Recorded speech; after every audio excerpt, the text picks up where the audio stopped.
bonne nuit, bienvenue dans ma bibliothèque. Nous sommes à Montréal le 3 octobre 2014, il est près de 3 heures du matin. Je n'arrive pas à trouver le sommeil. Je lis ceci, Proclamation sur la vraie crise mondiale de François Méronis. C'est un livre qui nous dit au fond que la crise financière de 2008 a terminé. Et je ne sais même pas si les gens ont vraiment réalisé ce qui est survenu en 2008. Il nous arrive de penser que la recherche frénétique de solutions qui apaise l'esprit, qui apaise la panique même, mais la panique n'est pas qu'un sentiment de peur également. La panique, c'est un sentiment de vitalité. Le Dieu Pan n'est pas nécessairement synonyme de peur. Alors, il nous arrive de penser que la recherche, disais-je, frénétique de solutions était une façon de ne pas s'admettre que nous étions incapables de voir ce qui se déroulait sous nos yeux. Pour trouver une solution à un problème, de le définir correctement, de le voir tel qu'il est, dans toute son étendue, ou presque, est un prérequis nécessaire avant de trouver une solution. Donc, cette recherche frénétique de solution qui est la nôtre, nous empêche de voir les choses comme elles sont. Et c'est Irving Layton, le maître à penser, le poète Irving Layton, le maître à penser de Leonard Cohen, qui disait le génie consiste à voir les choses comme elles sont. Ortega y Gasset, le sociologue, lui disait « On ne sait pas ce qui se passe, et c'est précisément ce qui se passe. » Tentons de combiner maintenant ces deux actions. Alors donc, ce livre sur la crise économique, je vais vous en lire un passage. Mais évidemment, on se doute bien, l'été que nous avons eu, un été meurtrier, l'atmosphère générale n'est pas à la fête. Plusieurs d'entre nous croyons qu'une troisième guerre mondiale est en train de se préparer. Le nombre de conflits se multiplie de par le monde. Et ces conflits-là, ils sont imbriqués, intriqués. Une chatte a du mal à y retrouver ses petits. On bombarde des zones de la Syrie. Les Turcs sont impliqués. Les Kurdes sont impliqués. On ne dit rien des Chinois qui regardent le tout en se pourléchant les babines. On a l'impression d'être entré subrepticement dans la Troisième Guerre mondiale. Ben moi, je vais continuer sur ce dont je voulais vous parler avec François Méronis. Et je vais établir un parallèle qui, je ne sais pas, va provoquer chez vous la réflexion, mais je vais le faire. Est-ce que vous trouvez que nos dirigeants actuels américains et européens savent ce qu'ils font? Jugez-vous que l'État islamique est une créature multiple, créée par divers États, dont certains, dont semble-t-il, sont nos alliés pétroliers? Jugez-vous que l'invasion américaine en 2003 fut une bonne chose? Jugez-vous que d'avoir détruit le régime de Kadhafi a rendu la zone plus sécuritaire?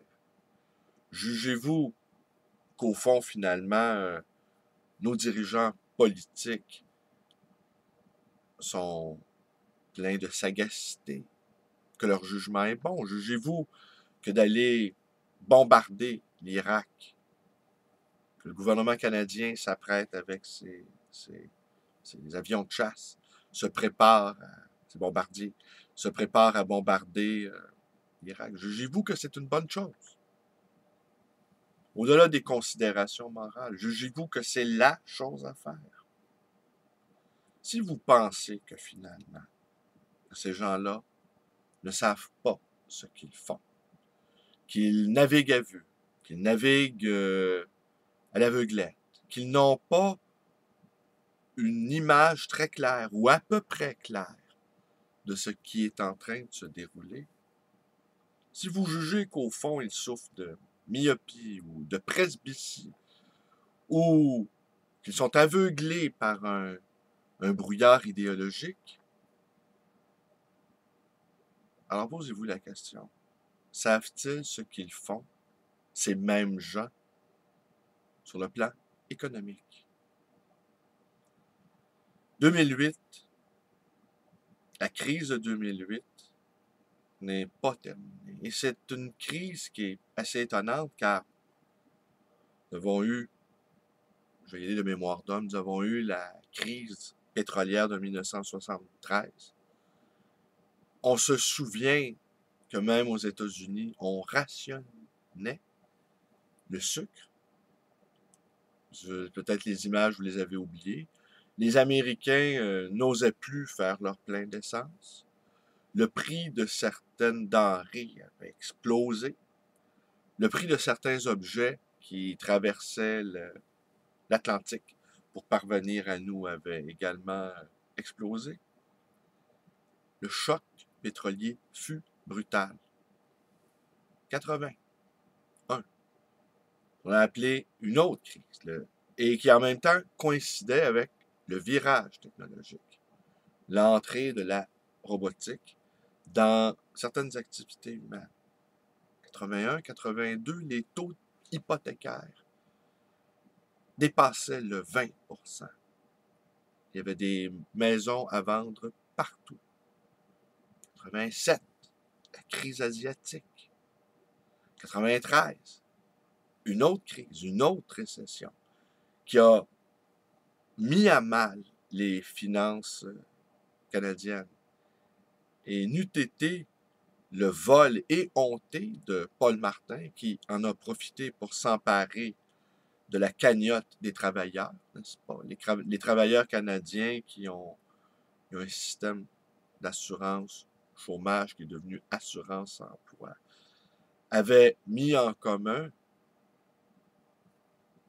des sous pour se protéger des aléas du salariat, eh bien, ont vu leur magot carrément volé par l'ineffable Paul Martin. 2003, 2009, le crash techno. 1999, le crash techno. Un crash d'une ampleur inimaginable. Et à nouveau, 2007, la crise des subprimes qui s'est transformée en crise financière. Et la crise financière, eh bien, s'est aggravée. Elle est devenue maintenant une crise mondiale. Les États ont remboursé, ont sauvé les banques. Et maintenant, ben, nous sommes devenus carrément les otages des systèmes financiers. On est en 2014. Depuis quelques semaines, déjà, la bourse montre des signes inquiétants de fragilité. Elle est alimentée par une politique financière souple, c'est-à-dire s'imprime de l'argent, 90 milliards de dollars par mois aux États-Unis, depuis des années, pour maintenir le patient comateux en état de veille. Je risquerais une métaphore un peu scabreuse. Eh bien, notre système économique ressemble étrangement au dernier moment d'Ariel Sharon qui a été maintenu en vie artificiellement. pendant des années, des années, des années. Alors, voilà où nous en sommes. On sent que le système est prêt à casser à tout moment. Et n'allez pas croire qu'ils savent ce qu'ils font.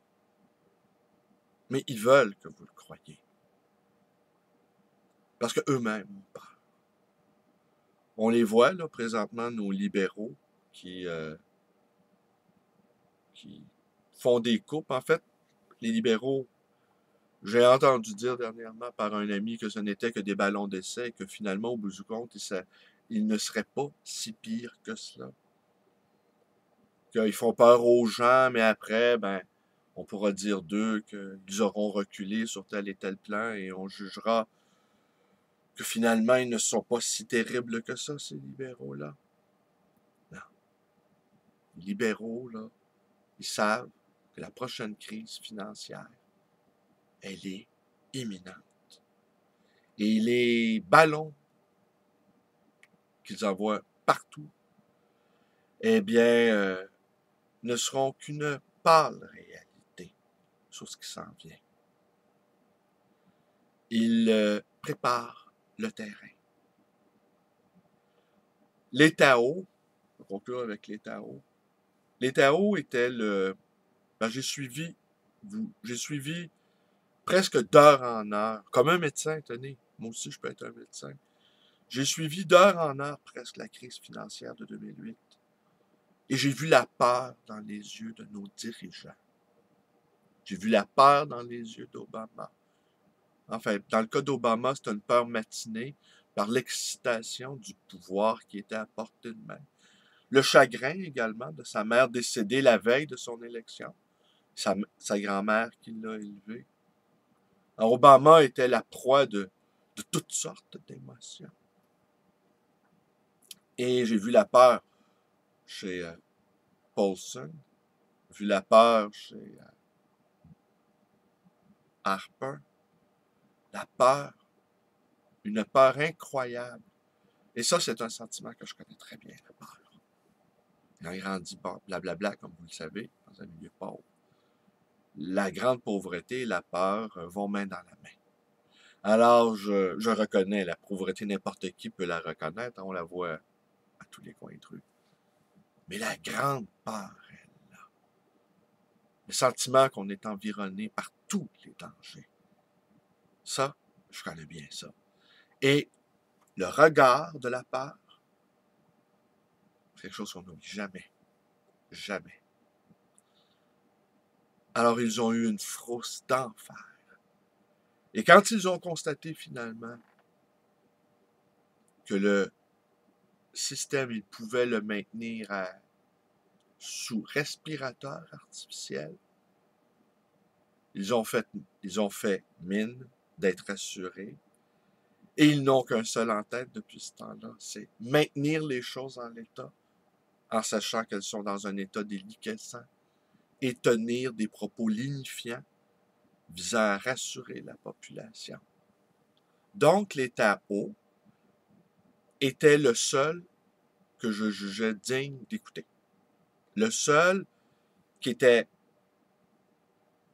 pas, qui ne dissimulait pas son angoisse et sa peur, qui ne dissimulait pas la profonde inquiétude qui était la sienne devant l'ampleur de la dévastation financière. Et j'ai été à demi étonné lorsqu'il s'est présenté pour le Parti libéral, qu'il a été élu et qu'il est devenu ministre des Finances. Est-ce qu'un banquier peut être un bon ministre des Finances? Honnêtement, je ne le crois pas. Mais je sais une chose, c'est que lui, il est là parce qu'il sait que le système a cassé. Et on est en 2014. Si je peux y aller de mes recommandations financières, en fait, j'en ai pas de recommandations. Je vous dirais, n'achetez pas de maison, ne contractez pas d'emprunt de 25 ans. Vous achetez une maison qui vaut 400 000 $, même si les taux d'intérêt sont historiquement bas, et ça, je peux vous dire, ils vont le rester. Eh bien, au bout de 25 ans, ça vous aura coûté quand même près d'1 million de dollars. Réfléchissez, avez-vous envie de traîner une dette? Et je ne parle pas des autres dettes afférentes, je ne parle pas du mode de vie qui est celui qui est possesseur d'une maison. Avez-vous envie d'avoir une dette de 1 million de dollars pendant 25 ans dans dans une atmosphère où chacun navigue à vue, où personne ne sait absolument pas qu'est-ce qui va se passer? Je comprends que la recherche de maison est plus importante que la recherche d'un pays. La, la recherche d'un habitat personnel est fondamentale. L'être humain, c'est pas un oiseau, mais présentement, là, il vaut mieux avoir un bon mode de vie, des habitudes frugales, d'avoir de la joie dans l'existence, d'avoir des amis, de se balader, de lire, d'écouter de la musique, de profiter de chaque moment de cette existence-là, qui est sans doute sur le point de basculer dans quelque chose qui va dépasser l'imagination. La prochaine crise financière, elle est imminente. Et il se pourrait bien qu'elle emporte tout. Ou encore, on l'a vu depuis 2008, les mécanismes de surveillance sont sans précédent. Nous sommes comme dans une prison à ciel ouvert. À ciel ouvert. Nous avons tous un GPS qui nous suit dans toutes nos activités, dans toutes nos déambulations. Et pendant ce temps-là, eh bien, la guerre fait rage un peu partout, aux quatre coins de la planète, et on sent que ça peut exploser à tout moment. La nuit, la nuit, la nuit n'est pas toujours propice au sommeil. J'étais très excité également ces derniers jours. Il y a eu toutes sortes de choses, je vais conclure là-dessus. Allez lire, Mathieu Bock-Côté m'a consacré un formidable article sur le blog du Journal de Montréal, ma petite librairie idéale, si un jour il entend cette vidéo. Eh bien, qu'il en soit ici remercié le plus chaleureusement possible. Connaissez la suite, page Facebook, librairie 514-736-0999, mon numéro de téléphone. Et à partir de maintenant, je reprends quotidiennement l'enregistrement de mes vidéos. Pour ceux qui suivent mes activités, c'était la 998e. Et demain le 4 octobre, eh bien, ça sera la 999e. Et dimanche, notre fort en calcul mental, vous avez deviné la suite. Merci. Je vous embrasse tous. Portez-vous bien.